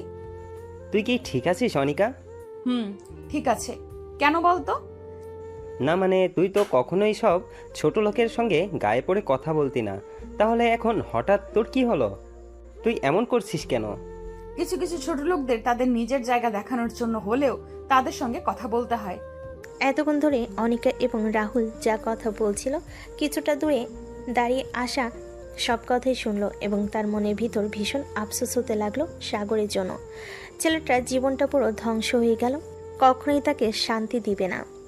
এরই মধ্যে সাগর কফি এবং স্যান্ডউইচ নিয়ে আসে এবং এসে অনিকা এবং তার ফ্রেন্ডদের মাঝে দিয়ে দেয়। এরপর অনিকা আরেকটি 500 টাকার নোট বের করে সাগরের মুখের উপর ছুঁড়ে মারে এবং বলে, যাক, এটা তোর টিপস। অনিকা যেই না সাগরের আরও কিছু বলতে যাবে অমনি আশা দৌড়ে এসে সাগরের হাত ধরে টান দিয়ে নিয়ে চলে যায়। এটা দেখে অনিকারও রেগে যায় এবং মনে মনে বলে, ছোট লোকের বাচ্চা, তুই খালি বাড়ি চল, আজ তোর একদিন কি আমার একদিন। এভাবে আরও কয়েক মাস কেটে যায় এবং অনিকা বিভিন্নভাবে সাগরকে বিভিন্ন রকম অপমান করে। কলেজের সবার সামনে সাগরের গায়ে হাত তুলে তাকে দিয়ে তার জুতো পরিষ্কার করিয়ে নেয়। তার বন্ধুদের সামনে সাগরকে সবসময় হেনস্থা করে। বিষয়টা অনিকা এবং তার বন্ধুবান্ধব সকলে অনেক উপভোগ করে। সাগর এগুলো চুপচাপ সহ্য করলেও আশা মাঝে মাঝে অধৈর্য হয়ে জবাব দেয়। কিন্তু যেদিন আশার জবাব দেয় সেদিন সাগরের জীবনে ঘনিয়ে আসে আরেক কালো দিন। কারণ বাড়িতে যাওয়ার পর অনেক আরও নিকৃষ্টভাবে সাগরের উপর অত্যাচার করে। তাকে পড়ার সুযোগ দেয় না, তাকে দিয়ে সবসময় এটা ওটা করাতে থাকে। অনিকা সাগরকে দেখিয়ে দেখিয়ে রাত্রের রুমে বসে বিয়ার খায় এবং সাগরকে জোর করে, সাগর না খেতে চাইলে জোর করে সাগরের মুখে ঢেলে দেয় এবং তার গায়ে হাত তুলে সে যখন বিয়ার খায় তখন সাগরকে বলে স্ন্যাক্স নিয়ে এসে দিতে। সাগর কিছু বলে সাগরকে চড় মারে। এত কিছুর পরও কোনোভাবেই সে সাগরকে দমিয়ে রাখতে পারেনি। সাগরের ফাইনাল পরীক্ষা হয়ে যায় এবং সাগর খুব ভালোভাবে তার পরীক্ষা শেষ করে। হয়তো আগের তুলনায় একটু খারাপ হয়েছে, কিন্তু তারপরও তার ফলাফল যখন প্রকাশ পায় তখন দেখা যায় সাগর সর্বোচ্চ নাম্বার পেয়ে পাশ করেছে। এরপর সাগর অনেক চেষ্টা করে বিসিএস পড়ার শুরু করেছিল অনেক আগে থেকেই, কিন্তু তারপর আর পড়া হয়নি। কিন্তু এখন থেকে সাগর প্রতিনিয়ত একটু একটু করে পরীক্ষার প্রিপারেশন নেয়। কিছুদিন পড়াশোনায় প্রচণ্ড ব্যস্ত থাকায় সাগর অনিকার সামনে আসতে পারেনি। অনিকা ডাকলো কোনো না কোনো বাহানায় সে তার চোখের আড়ালে থেকেছে। এদিকে দিন দিন যেন সাগর অনিকার অভ্যাসে পরিণত হয়েছে। তাই সাগরের এই দূরত্ব কেন জানি অনিকার মনে আরও বেশি দাগ কেটে যায়। সে বিভিন্ন বাহানায় সাগরকে ডাকে, কিন্তু সাগর তার সামনে আসে না। সে সাগরের খোঁজ করলেও কেন জানি সাগরের দেখাও মিলে না। কেন যেন এখন সাগরকে না দেখে অনিকার বেশ খারাপ লাগে। সে মনে মনে ভাবে, ছেলেটার হয়েছেটা কি, এখন কেন আমার সামনে আসে না? আর তাছাড়া ও আসলেই কি না আসলেই কি, আমার এত খারাপ লাগে কেন? বারবার ওকে দেখতে মন চায় কেন? বারবার ওর সঙ্গে কথা বলতে মন চায় কেন? অনিকা বারবার তার মনকে প্রশ্ন করে, কিন্তু কোনো উত্তর সে পায় না। এভাবে সাগর তার প্রিলি পরীক্ষা শেষ করে। সাগর তার পরীক্ষা শেষ করে বাড়ি ফিরছিল, এমন সময় দেখে রাস্তার পাশে কয়েকজন লোক একজন ছেলেকে ধরে মারছে। বিষয়টি দেখে সাগর দ্রুত সেই লোকজনের কাছে যায় এবং লোকজনকে সরিয়ে ছেলেটাকে ওই লোকেদের হাত থেকে বাঁচে। ছেলেটাকে যখন ওই লোকজনের হাত থেকে বাঁচে তখন ছেলেটাকে উঠিয়ে দাঁড় করালে সাগর বিস্ময় অবাক হয়ে যায়, কারণ ছেলেটি আর কেউ নয়, অনিক। ভাইজান আপনি? হ্যাঁ কিন্তু ওরা আপনাকে এভাবে মারছিল কেন? হ্যাঁ ভাই সাগর, আমি শেষ হয়ে গিয়েছি। বাবার অর্থ আভিজাত্যের অহংকারে আমি অন্ধ হয়ে গিয়েছিলাম। ইউনিভার্সিটি শেষ করার পর যখন বাবার ব্যবসা জয়েন করি তখন ব্যবসায়িক খাতিরে আমার কিছু বড়লোক বাবার বখাটে ছেলেদের সঙ্গে বন্ধুত্ব হয়। আভিজাত্য আমার চোখ এমন ভাবে বন্ধ করে দিয়েছিল যে তারা যা করতো আমিও সেটাই করার চেষ্টা করতাম। এটাকে আমি ক্লাস মনে করতাম। ভাবতাম সকল ব্যবসায়ীরা যেটা করে সেটা করলে পারে তাদের সঙ্গে আমার একটা ক্লাস মেইনটেন হবে। আর এটাই আমার জীবনের কাল হয়েছিল। আস্তে আস্তে আমি মধ্যপ্রাণ থেকে শুরু করে নারীবাজির সাথে ক্যাসিনোতে জুয়াতে যুক্ত হই। ক্যাসিনো খেলে আমি প্রচুর টাকা হেরে যাই। এরপর বাবার অ্যাকাউন্টে গরমিল করে সেখান থেকে কয়েক কোটি টাকা আমি সেখানে হেরে যাই। এরপর যখন কিছু ধার দেওয়া হয় তারা আমাকে চাপ দিতে থাকে টাকার জন্য। তখন আমি ঢাকার পাতি মাস্তান বিল্লুর কাছে সুদের উপর থেকে টাকা ধার নিয়ে সেই টাকা শোধ করি। এরপর কয়েক মাস সুদ টানতে টানতে যখন আমি কাঙাল তখন বিল্লুর টাকার জন্য প্রেশার দিতে থাকে। যখন আমি টাকা দিতে পারি না তখন সে লোকজন পাঠিয়ে আমাকে মারে। আপনি জানেন না সুদ ভয়ঙ্কর খারাপ একটা জিনিস? তাহলে কেন তার সঙ্গে আপনি নিজেকে জড়ালেন? কেন আপনি জোয়ার মতো জঘন্য কাজে নিজেকে লিপ্ত করলেন? তখন আমি অহংকারে এতটাই অন্ধ ছিলাম যে কি করব কিছু বুঝতে পারছিলাম না।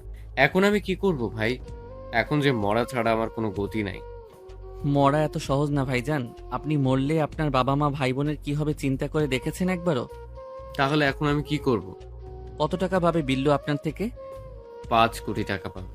ঠিক আছে, আমি আঙ্কেলের সাথে কথা বলবো, কিন্তু তার আগে আপনাকে আমাকে কথা দিতে হবে আপনি আর জীবনে কখনো কোনোদিন আর এসব ভুলভাল পথে পা বাড়াবেন না। বাবা তো আমাকে মেরে ফেলবে, সাগর জানতে পারলে।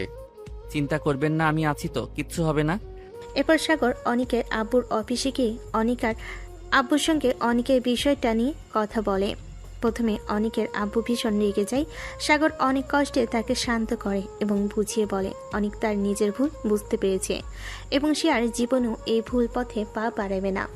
এখন যদি তিনি তার সন্তানকে সাহায্য না করে, এরপরে তার সন্তান যদি কোনোভাবে নিজের কোনো ক্ষতি করে ফেলে, তাহলে সে সম্পদে তিনি কি করবেন, যে সম্পদ তার সন্তানকে বাঁচাতে পারে না। এভাবে বোঝানোর পর অনিকার আব্বু বুঝতে পারে এবং তিনি রাজি হন অনিককে সাহায্য করার জন্য এবং সাথে সাথে সাগর অনিককে ডেকে পাঠায়। ভেতরে আসবো আব্বু? হ্যাঁ, ভেতরে আসো। সরি আব্বু, আমাকে ক্ষমা করে দাও। আমি আর কখনো এমনটা করব না। এই তোমার পা ছুঁয়ে প্রতিজ্ঞা করছি। ঠিক আছে, আমি তোমাকে ক্ষমা করে দিয়েছি, তবে মনে রেখো এটাই শেষবার। আর কখনো যেন আমি তোমাকে এরকম ভুলভাল পথে না দেখে। ধন্যবাদ আব্বু। ধন্যবাদ আমাকে নয়, ধন্যবাদ সাগরকে দাও। ও যদি আমাকে না বোঝাতেও চোখে আঙ্গুল দিয়ে, তাহলে তুমি কখনোই এই কলুকধাতা থেকে বের হতে পারতে না। ধন্যবাদ ভাই সাগর তোমাকে। আর দয়া করে আমাকে ক্ষমা করে দিও, আমি তোমার সাথে অনেক অন্যায় করেছি। আপনি আমার সাথে কোনো অন্যায় করেননি ভাইজান, তাই সরি বলবেন না। না ভাই সাগর, তুমি জানো না, যখন অনিকা তোমাকে বিয়ে করতে অস্বীকার করে তখন আমি তাকে ভুলভাল বুদ্ধি দেই যেন সে তার প্রতিশোধ নেওয়ার জন্য তোমাকে বিয়ে করে এবং প্রতিদিন প্রতিনিয়ত তোমাকে সবার সামনে সব রকম ভাবে অপমান অপদস্থ করে। এতে সে তার প্রতিশোধ নিতে পারবে। আমার বোনটা অনেক সহজ সরল, বুঝলে? এই জন্য ওকে যেভাবে বোঝায় ও সেভাবেই বুঝতে পারে। ছোট থেকে বড় লোকের বকে যাওয়া সন্তানদের সঙ্গে মিশিয়ে তারা যে ভুলভাল পথে চলে, আমার বোনকেও সেই ভুলভাল পথেই পরিচালনা করে এবং মিথ্যে আভিজাত্যের এবং অহংকারের পর্দা আমার বোনের চোখে বেঁধে দেয়। ক্ষণিকের জন্য সে সকলকে অপমান অপদার্থ করলেও পরক্ষণে সে যখন বুঝতে পারে যে সে অন্যায় করেছে, তখন তারও মনের ভেতর অনুতাপ বোধ হয়। আমার বোনটা ভীষণ ভালো, কিন্তু সে ভুল মানুষের সঙ্গে ভুল পথে পরিচালিত হচ্ছে। আমি তো আর তোমার হয়ে যাওয়ার নাই ফিরিয়ে দিতে পারবো না, তাই তোমার কাছে অনুরোধ করব, যদি পারো আমার বোনটাকে নিজের মতো করে গুছিয়ে নিও, তাকে সেই ভুল পথ থেকে ফিরিয়ে এনে সঠিক পথ দেখিও। অনিকের কথা শুনে অনিকার আব্বু আবারও রেগে যায়। তিনি অনিককে কিছু বলবে তার আগে সাগর অনিকার আব্বুকে বাধা দেয়। অনিকার আব্বু প্রথম সাগরের কথা না মানতে চাইলেও পরবর্তীতে সাগর তাকে বুঝিয়ে মানিয়ে নেয়। এভাবে আরও বেশ কিছুদিন কেটে যাওয়ার পরে সাগরের বিসিএস প্রিলি পরীক্ষার রেজাল্ট দেয় এবং সাগরের নাম্বারটা চলে আসে। এরপর শুরু হয় সাগরের পরবর্তী যুদ্ধ। সাগর লিখিত পরীক্ষার জন্য প্রস্তুতি গ্রহণ করতে থাকে। এর মধ্যে অনিকা অনেকভাবে অনেকবার সাগরকে অপমান করেছে, কিন্তু তারপর সাগর কিচ্ছু বলেনি, চুপচাপ সেখান থেকে চলে এসেছে। অনিকার দেখে সাহস পেয়ে অনিকার বন্ধু বান্ধবরা যখন অনিকার বাড়িতে এসেছে, তখন অনিকার বাড়িতে সাগরকে দেখে তারা অনেক রকম প্রশ্ন করেছে, কিন্তু অনিকা সবাইকে বলেছে সাগর তাদের বাড়িতে কাজ করে। এজন্য অনিকার বন্ধু বান্ধবও সাগরকে বিভিন্নভাবে অপমান অপদস্থ করেছে। আগে কিছু মনে না হলেও ইদানিং বিষয়টা অনিকার বেশ খারাপ লাগে, কিন্তু মিথ্যে ইগোর বড়াই সে কিছু বলতে পারে না। বেশ কিছুদিন হলো অনিকা আর সাগরকে অপমান করে না, বিষয়টা সাগর লক্ষ্য করেছে, কিন্তু সে কিছু মনে করেনি, কারণ আজ অপমান করছে না, কাল ঠিকই করবে। এর জন্য বিষয়টা আর সাগর ভেবে দেখনি। এরপর একদিন রাহুল আসে অনিকার বাড়িতে। দোস্ত, আগামীকাল আমার জন্মদিন, তাই আমার পাপা অনেক বড় করে জন্মদিনের একটা পার্টি থ্রো করেছে। সেখানে দেশের টপ ক্লাস মানুষরা থাকবে।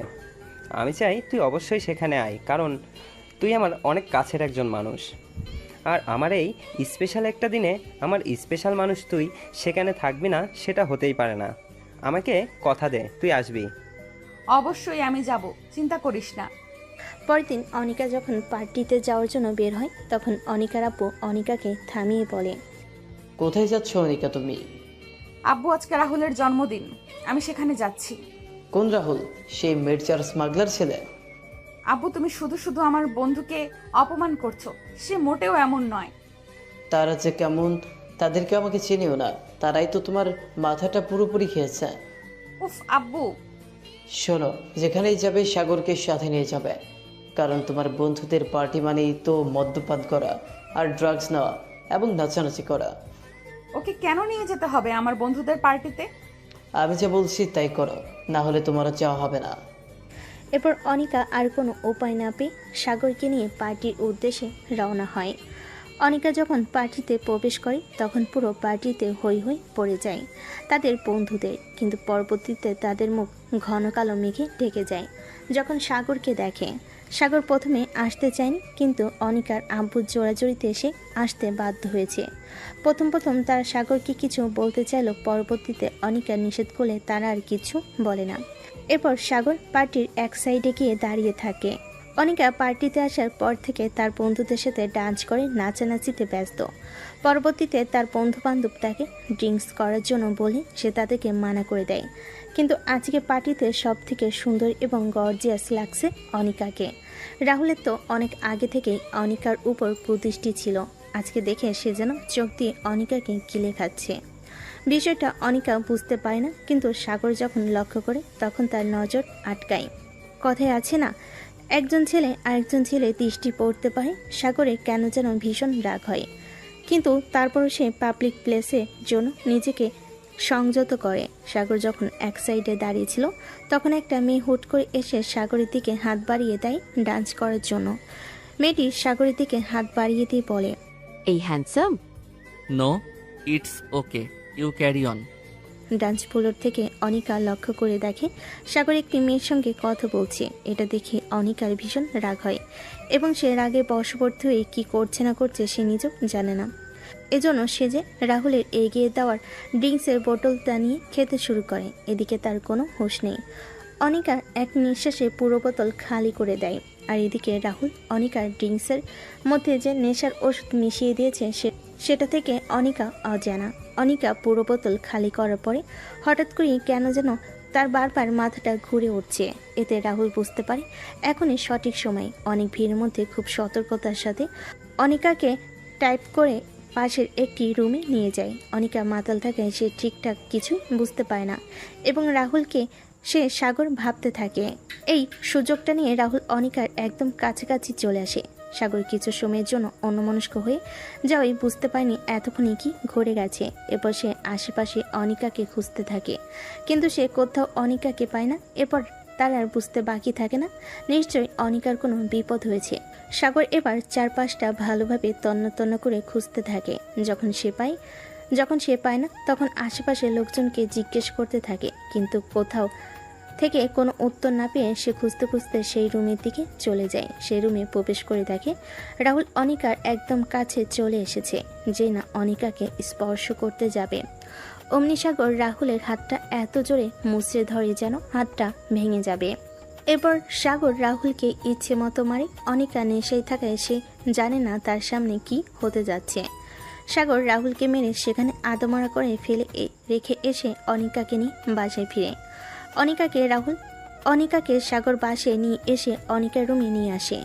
সাগর অনিকাকে অনিকার রুমে নিয়ে এসে শুয়ে রেখে যেই না বাইরে যেতে যাবে অমনি অনিকা সাগরের হাত ধরে ফেলে।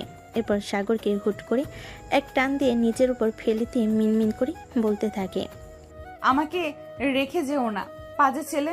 তুমি কেন বোঝো না? তুমি অন্য মেয়ের সঙ্গে কথা বললে আমার সহ্য হয় না। প্লিজ আমাকে একা রেখে যেও না, আমি ভীষণ একা। বিশ্বাস করো, আমার কেউ নেই। তুমিও যদি আমাকে একা রেখে চলে যাও তাহলে যে আমি মরে যাব বাজে ছেলে। অনিকা প্লিজ, তুমি নেশার মধ্যে আছো তাই কি বলছো জানো না।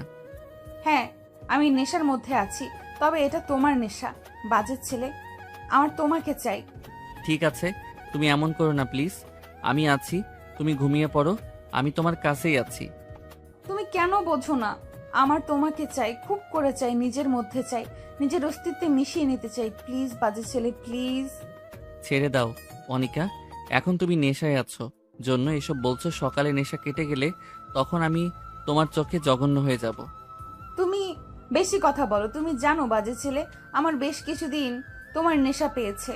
তোমাকে কাছে পেতে, তোমার সঙ্গে কথা বলতে মন চায়, তোমার সঙ্গে সময় কাটাতে মন চায়। তুমি আর দূরে থেকো না বাজে ছেলে, প্লিজ। তোমাকে চাই, খুব বাজেভাবে চাই তোমাকে।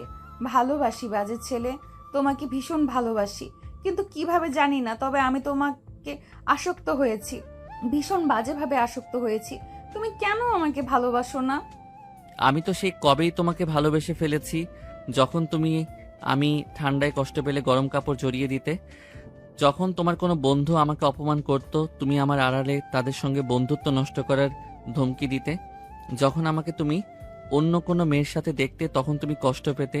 আমি বুঝতাম তুমি আমাকে ভালোবাসো, কিন্তু নিজের জন্য বলতে পারছো না।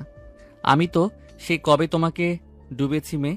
কিন্তু অনিকা, সাগর আর কিছুই বলতে পারে না, কারণ অনিকা তাকে সেই সুযোগ দেয় না। সাগর যখনই কথা বলতে যাবে এমন সময় অনিকা সাগরের ঘাড়ে এক হাত মাথার চুলে দিয়ে খামচি দিয়ে ধরে, তাকে টেনে তার ঠোঁটে লিপকিস করে। এতে সাগরের কথা বন্ধ হয়ে যায়। বেশ কয়েক মিনিট এভাবে সাগরকে বদ্ধ রেখে অনিকা সাগরকে ছেড়ে দেয়। হঠাৎ ছাড়া পাওয়া সাগর এবং অনিকা দুজনেই দুদিকে ঘুরে ঘন ঘন জোরে জোরে নিঃশ্বাস নিতে থাকে। এরপর অনিকা হুট করে সাগরের বুকের উপর চড়ে বসে। এরপর আবার সাগরের ঠোঁট জোড়া নিজের দখলে নিয়ে নেয়। সাগর অনেক চেষ্টা করে অনিকাকে আটকানোর, কিন্তু সে কোনোভাবেই অনিকাকে আটকাতে পারছে না। আর যেন অনিকা একজন উগ্র মানবীয় রূপ ধারণ করেছে। এরপর অনিকা হঠাৎ করে আস্তে আস্তে সাগরের শার্টের বোতাম খুলতে থাকে। হঠাৎ করে অনিকা সাগরকে ছেড়ে দেয়। এরপর বেশ কিছুক্ষণ দুজনার চোখের দিকে তাকিয়ে থাকে। সাগর অনিকার চোখের দিকে তাকিয়ে দেখে সে চোখের অনেক আকাঙ্ক্ষা সাগরের কাছে পাওয়ার তীব্র ইচ্ছা নিয়ে অনিকা সাগরের দিকে চেয়ে আছে। এরপর আবার অনিকা সাগরের উপর আক্রমণ শুরু করে। ওই যে কথাই আছে না, শিয়াল যতই সভ্য হোক মুরগি পেলে আর ছেড়ে কি দেয়। সাগরের ক্ষেত্র ঘটল সেই একই ঘটনা। প্রথম সে অনিকাকে অনেক আটকানোর চেষ্টা করলো। সেও তো একজন ছেলে। হঠাৎ করে সে তার পুরুষত্ব সত্তার কাছে হার মেনে যায় এবং সাগর নিজেও অনিকার ডাকে সাড়া দিতে থাকে। আস্তে আস্তে তার এতটা কাছে চলে আসে, এখন শুধু পুরো রুম জুড়ে গুমট নিস্তব্ধ এবং তাদের ঘন ঘন নিঃশ্বাসের শব্দ ছাড়া আর কিছুই শোনা যাচ্ছে না চারপাশে। এভাবে দুজন মানবী নিজেদের উপর অত্যাচার চালানোর পরে ভোরের দিকে দুজনেই শান্ত হয়। রাতের আধার ভেদ করে যখন সূর্যের উদয় হয় চারপাশে, তখন তারা ঘুমিয়ে পড়ে। অনিকার হঠাৎ করে ঘুম ভেঙে গেল। সে অনুভব করে প্রতিদিনের থেকে আজকের সকালটা কেমন যেন অন্যরকম। তার জন্য ভিতরে কেমন অন্যরকম অনুভূতি কাজ করছে। শরীরটাও আজকে কেমন যেন তার অনুকূলে নেই, কেমন বিধ্বস্ত মনে হচ্ছে তার ভেতর থেকে। এরপর সে কিছু একটার আশঙ্কা করে নিজের দিকে চেয়ে দেখে মৃদু চিৎকার দিয়ে ওঠে। এরপর পাশে তাকিয়ে দেখে সাগরেরও একই অবস্থা। এরপর তার আর বুঝতে বাকি থাকে না গত রাতে কি হয়েছে তাদের মাঝে। এরপর সে কোনো কিছু না ভেবে হুট করে ধাক্কা দিয়ে সাগরকে ফেলে দেয়। ঘুমের মাঝে হঠাৎ এমন ধাক্কায় তাল সামলাতে না পেরে সাগর খাটের উপর থেকে নিচে পড়ে যায়। হঠাৎ নিচে পড়ে যাওয়ায় সাগর ভীষণ ব্যথা পায় এবং সে ব্যথায় প্রতিক্রিয়ায় ওঠে এবং অনিকার দিকে করুণ দৃষ্টিতে তাকিয়ে থাকে। সাগর অনিকার দিকে তাকিয়ে থাকতে দেখে অনিকা দাঁতের দাঁত চিপে বলে, এই বাজে ছেলে, গত রাতে তুই আমার নেশার সুযোগ নিয়ে কি করেছিস আমার সাথে? আমি আপনার সাথে কিছুই করিনি, বরং আপনি আমার সঙ্গে করেছেন। গত রাতে আপনি আমার ইজ্জত লুটে নিয়েছেন। মানে কি বলতে চাইছিস তুই? এরপর সাগর গত রাতে ঘটে যাওয়া রাহুলের ঘটনাটা বলে। প্রথমে অনিকার বিষয়টা মানতে কষ্ট হলেও সে এতটুকু জানে সাগর কখনো নিজেকে বাঁচানোর জন্য কারোর বিরুদ্ধে মিথ্যা কথা বলবে না বা মিথ্যা হাসানোর চেষ্টা করবে না। এরপর অনিকা নিজের মাথার চুল খামচি দিয়ে কিছুক্ষণ ঝিম ধরে বসে থাকে এবং ভাবতে থাকে গতকালকে যদি সাগর সেখানে না থাকতো তাহলে তার কত বড় সর্বনাশ হয়ে যেত। রাহুল তার বন্ধু হয়ে তার সঙ্গে এমনটা করতে পারলো। এরপর অনিকা নিজের মাথা নিচু করে সাগরের দিকে চেয়ে বলল, এক দানবের দাবানল থেকে বাঁচিয়ে তুই নিজে ভোগ করলি। আসলে মানুষ সত্যিই বলে, তোরা ছেলেরা সত্যিই ভক্ষক। যেখানে সুযোগ পাস সেখানে নিজেদের আসল চেহারা দেখিয়ে দিস। তোকে তো অন্তত ভালো ভাবতাম, কিন্তু শেষমেশ তুইও। দেখুন মিসেস অনিকা, আমি নিজে থেকে কিছুই করিনি। আপনাকে গতকালকে যখন আমি রুমে নিয়ে এসেছি তারপর আপনি নিজেই আমার উপরে আক্রমণ চালান। আর আমি একজন পুরুষ, কতক্ষণ নিজের অস্তিত্বকে আটকে রাখবো? আমি অনেক চেষ্টা করেছি, কিন্তু তারপরও যখন আপনি নিয়ন্ত্রণে আসেন নাই তখন আমি নিয়ন্ত্রণহীন হয়ে গিয়েছি আপনার অত্যাচারে। কাইন্ডলি একটু মনে করার চেষ্টা করুন, গত রাত্রে আপনি ঠিক কি কি করেছেন, আর সব থেকে বড় কথা যা করেছি আমি আমার বিবিজানের সাথে করেছি। আপনার এত কোথায় আঘাত লাগে আমি বুঝি না। আর আমি আমার বউকে ভালোবাসার জন্য কারো কাছে জবাবদিহিতা করতে পারবো না, সরি। অনিকা সাগরের কথা শুনে মনে মনে বেশ খুশি হয়, কারণ শেষমেশ সাগর নিজের মুখে তাকে ভালোবাসার কথা বলল। অনিকা নিজের মাথার চুল খামচে ধরে ভাবার চেষ্টা করে গত রাত্রে কি হয়েছে। এরপর অনিকা আর কোনো কিছু না বলে নিজের গায়ে পাতলা একটা চাদর জড়িয়ে ওয়াশরুমের দিকে চলে যায়। বেশ কিছুক্ষণ পরে ফ্রেশ হয়ে এসে দেখে সাগর এখনও সেভাবে মেঝেতে বসে আছে। অনিকা ফ্রেশ হয়ে এসে সাগরকে উদ্দেশ্য করে বলে, যা করার তা তো করেই ফেলেছিস, এখন কি এখানে এভাবে বসে থাকবি নাকি নিজেকে পবিত্র করবি? অসহ্য। অনিকার কথা শুনে সাগর ধীরে সুস্থে উঠে দাঁড়ায়। অনিকা সাগরকে উঠে দাঁড়াতে দেখে বলে ওঠে, শোনো সাগর। হঠাৎ অনিকার এমন মিষ্টি কথায় সাগর থমকে যায় এবং ঘাড় ঘুরিয়ে পিছনে তাকিয়ে দেখে অনিকা এখনও তার দিকে সরল চোখে তাকিয়ে আছে। এরপর সাগর নিজেও জিজ্ঞাসা দৃষ্টিতে অনিকার দিকে তাকায়। অনিকা সাগরের দৃষ্টি বুঝতে পেরে বলে, সরি। সরি কেন? আসলে তোমাকে এভাবে বলাটা আমার উচিত হয়নি। অনিকা যে কিসের কথা বলেছে সাগর এটা খুব ভালোভাবে বুঝতে পেরেছে, কিন্তু তারপরও অনিকাকে আরেকটু রাগিয়ে দেওয়ার জন্য সে ইনোসেন্ট হয়ে পড়ল। কোন বিষয়ে বলছেন আপনি ঠিক বুঝলাম না। সাগরের এমন হেয়ালিপূর্ণ কথা শুনে অনিকা তেলে বেগুনে জ্বলে উঠল এবং সে হাতের কাছে থাকা তার লোশনের কোটাটা তুলে সাগরকে মারার জন্য উঠলে সাগর সেখান থেকে দৌড়ে পালায় এবং বলে, আহারে আমার বিবিজান রাগ করেছেন। এরপর সে আবার হেয়ালি করে বলল, রাগ করো না সুন্দরী গো, রাগলে তোমায় লাগে আরো ভালো।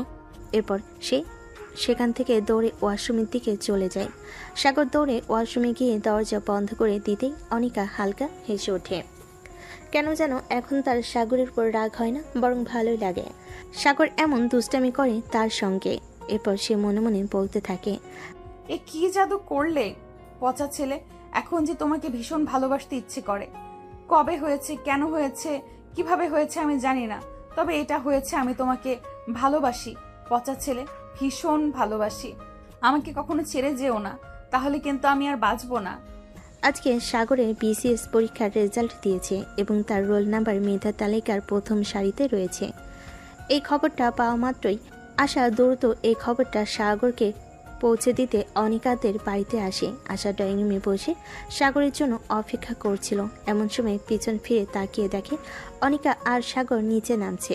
সাগর আর অনিকাকে দেখে মনে হচ্ছে না তাদের জোর করে বিয়ে হয়েছে, তারা একদম স্বাভাবিক দম্পতির মতোই নিচে আসছে। আজকে সাগর আর অনিকাকে কেমন যেন অন্যরকম লাগছে, তাদের দেখে মোটো স্বাভাবিক মনে হচ্ছে না। এদিকে অনিকা হঠাৎ তাদের বাড়িতে আশাকে দেখে বিরক্ত হয় এবং মনে মনে বলে, এই মেয়েটা আবার কেন এসেছে এখানে? সব সময় তো আমার বরটার সাথে চিপকে থাকে। অনিকা মনে মনে এসব ভাবছিল আর পাশ কাটিয়ে ডাইনিংয়ে গিয়ে গ্লাসে পানি ঢেলে খাচ্ছিল। সাগর গিয়ে আশার সামনে দাঁড়ায় এবং আশাকে বলে, কিরে আশা তুই এখানে? কেন? আমাদের এখানে আসা বারণ নাকি? না ঠিক তেমনটা না। আচ্ছা বাদ দিয়ে বল কখন এসেছিস? অনেকক্ষণ। তা বস্তির সবাই কেমন আছে? তা তুই তো আর সাধারণ কেউ রইলি না রে সাগর। মানে? তুই তো এখন ম্যাজিস্ট্রেট সাগর হয়ে গেলি। কি বলছিসটা কি তুই? আমি একদম ঠিক বলছি। আজকে তোর বিসিএস এর রেজাল্ট দিয়েছে এবং তুই প্রশাসন ক্যাডারে সুপারিশ প্রাপ্ত হয়েছিস। সাগর আশার কথা শুনে কয়েক সেকেন্ড থ মেরে বসে রইল, কারণ তার নিজের কানকে নিজে বিশ্বাস করতে পারছে না। এদিকে অনিকা পানি খাচ্ছিল, তার হাত থেকে পানি গ্লাস মেঝেতে পড়ে ভেঙে যায়। এরপর সে অবাক চোখে সাগরের দিকে তাকায়। সাগরের গ্লাস ভাঙ্গা শব্দে অনিকার দিকে তাকায় এবং তাদের চোখাচোখি হয়। এরপর অনিকা কিছুক্ষণ ধ মেরে দাঁড়িয়ে থেকে হুট করে এসে সকলের সামনে সাগরকে জড়িয়ে ধরে এবং অভিনন্দন জানায়। আজ সাগরের কোনো তিক্ততা নাই, তার এই সাফল্যের দিনে সে তার অর্ধাঙ্গিনীকে জড়িয়ে নিয়ে ধন্যবাদ জানায়। এরপর অনিকা সাগরকে ছেড়ে আসতেই ধন্যবাদ জানানোর জন্য আশার সামনে আসাতেই আশা লক্ষ্য করে দেখে অনিকার আর ঘাড়ের কাছে কালচে কিছু ল্যাববাইটের দাগ। এরপর আর সূক্ষ্ম মস্তিষ্কে যা ভাবার যা যা বোঝার বুঝে নেয়। এই দৃশ্য দেখে হঠাৎ করে কেমন যেন আশার বুক কেঁপে ওঠে। সে আর বেশিক্ষণ সেখানে না দাঁড়িয়ে সাগরের থেকে বিদায় নিয়ে চলে আসে এবং অনিকাদের বাড়ি থেকে বের হয়ে মনে মনে ভাবে, হায় রে ভালোবাসা, এ তোর কেমন খেলা? কাউকে পূর্ণ করিস তুই সব কিছু দিয়ে, কাউকে করিস ফকির। সব কিছু নিয়ে সাগর যদি আমার কপালে নাই থাকে, তাহলে কেন তার জন্য মায়া বাড়িয়েছিলে মনে বিধি? কেনই তাকে নিয়ে স্বপ্ন দেখিয়েছিলে বিধি? প্রকৃতি আমার সাথে এত নিষ্ঠুরতা কেন করলো? তবে কি সব দোষ আমারই ছিল? তবে ভালোবাসার মানুষটা যেখানেই থাক, সব সময় রাজার মতোই থাক তার ভালোবাসাটা, তো পূর্ণতা পাক। আমি না হয় শূন্য হাতেই ঘুরবো, কিন্তু বিধি তুমি সবসময় তাকে পূর্ণ রেখো। কথাটি ভাবতে না ভাবতে আশার চোখ বেয়ে কয়েক ফোঁটা নর্নজল গড়িয়ে পড়ে এবং সে হাতের উল্টো পিঠ দিয়ে সেটা মুছে আরেকবার ঘাড় ঘুরিয়ে অনিকাদের বাড়ির দিকে তাকিয়ে আরেকবার আকাশের দিকে দাঁড়িয়ে খোলা আকাশের দিকে তাকিয়ে দীর্ঘ একটা শ্বাস ফেলে সে তার বস্তির দিকে ফিরে যায়। সেদিন সারাদিন খন্দকার বাড়িতে একটা ছোটোখাটো অনুষ্ঠানের মতো দিন কাটলো। অনিকা নিজের হাতে সাগরের পছন্দ মতো রান্না করেছিল। যদিও সে রান্না পায় না, তারপরও চেষ্টা করেছিল। রাতে অনিকা যখন ঘরে এসে দেখে সাগর কোথাও নেই, এরপর সে চারপাশে সাগরকে খুঁজতে থাকে। হঠাৎ করে কান্নার শব্দ তার কানে আসতেই সে শব্দ অনুসরণ করে সামনে অগ্রসর হতে থাকে। অনিকা সামনের বেলকনিতে গিয়ে দেখে সাগর বেলকনি রেলিং ধরে আকাশের দিকে তাকিয়ে কান্না করছে। হঠাৎ সাগরকে এমন কান্না করতে দেখে কেমন যেন অনিকার বুক কেঁপে ওঠে। সে কাঁপা কাঁপা পায়ে সাগরের কাছে এগিয়ে যায় এবং পেছন থেকে সাগরের কাঁধে স্পর্শ করলো। নিজের কাঁধে কারোর স্পর্শ অনুভব করে সাগরের কোনো হেলদোল পাওয়া গেল না, কারণ সে জানে কে এসেছে। এরপর সাগর আকাশের দিকে তাকিয়ে অনিকাকে উদ্দেশ্য করে বলল, আমার জীবনটা কেন এত অন্ধকার বলতে পারবে অনিকা? আজকে আমার জীবনে এত সুখের একটা দিনে বাবা মা পাশে নেই। তারা যদি আমার পাশে থাকতো তাহলে কি খুব বেশি ক্ষতি হতো? সাগরের কথা শুনে অনিকা নিজের ভেতরে ভেতরে দুর্বল হয়ে পড়ে। এই ছেলেটা নিজের মধ্যে এত কষ্ট লুকিয়ে কিভাবে টিকে আছে? আর এই ছেলেকে কিনা সে এতদিন এত কষ্ট দিয়ে এসেছে। বসে কাঁপা কাঁপা গলে বলল, কষ্ট পেও না সাগর, আমি তো আছি তোমার পাশে, তোমার আপনজন, নিজের মানুষ। সাগর পিছু ফিরে এবার অনিকাকে শক্ত করে জড়িয়ে ধরে, যেন অনিকা তার একমাত্র সম্বল। তাকে ছেড়ে দিলে সে হয়তো হারিয়ে যাবে। এরপর সে কিছুক্ষণ অনিকাকে জড়িয়ে ধরে অনিকার ঘাড়ে মুখ গুজে দেয়। এরপর অনিকার গলায় হালকা করে নাক ঘষতে লাগে। সাগরের হঠাৎ এমন ব্যবহারে অনিকা অপ্রস্তুত হয়ে পড়ে এবং বারবার কেঁপে ওঠে। সাগর অনিকাকে হঠাৎ এমন কেঁপে উঠতে দেখে কপাল কুঁচকে কিছুক্ষণ অনিকার দিকে তাকাই এবং ঘোর লাগা নেশে ভরা গলায় বলে, বিবি জান, হুম, আজ তোমার কাছ থেকে কিছু চাইবো, দিবে তুমি? যদি তা দেওয়ার সান্নিধ্য আমার থাকে তবে নিশ্চয়ই দেব। বলো কি চাও তুমি? আমি যা চাইবো সেটা দেওয়ার সান্নিধ্য কেবলমাত্র এই দুনিয়াতে একমাত্র তোমারই আছে। কি চাই তোমার? আমার একজন নিজের মানুষ চাই, আপনজন চাই। আছি তো তোমার কাছে। তোমাকে তো চাই, সাথে তোমার মাঝে নিজের অস্তিত্বকে চাই। দিবে আমাকে নিজের মাঝে বিলীন হতে, ধারণ করবে নিজের মাঝে আমার অস্তিত্বকে। দিবে আমাকে একজন নিজের মানুষ, আপন মানুষ। আমিও দুনিয়াকে বলতে চাই আমারও আপন মানুষ আছে। অনিকা কিছুক্ষণ সাগরের মুখের দিকে চেয়ে থেকে এরপর হুট করে সাগরকে জড়িয়ে ধরে সাগরের বুকে মুখ লুকায় এবং এতে সাগর বুঝে যায় তার উত্তরটা। এরপর সাগর হুট করে অনিকাকে নিজের কোলে তুলে নিয়ে রুমের দিকে অগ্রসর হয় এবং আবার তারা তাদের আপন মানুষের খোঁজে নিজেদের অস্তিত্বের সন্ধান চালায়।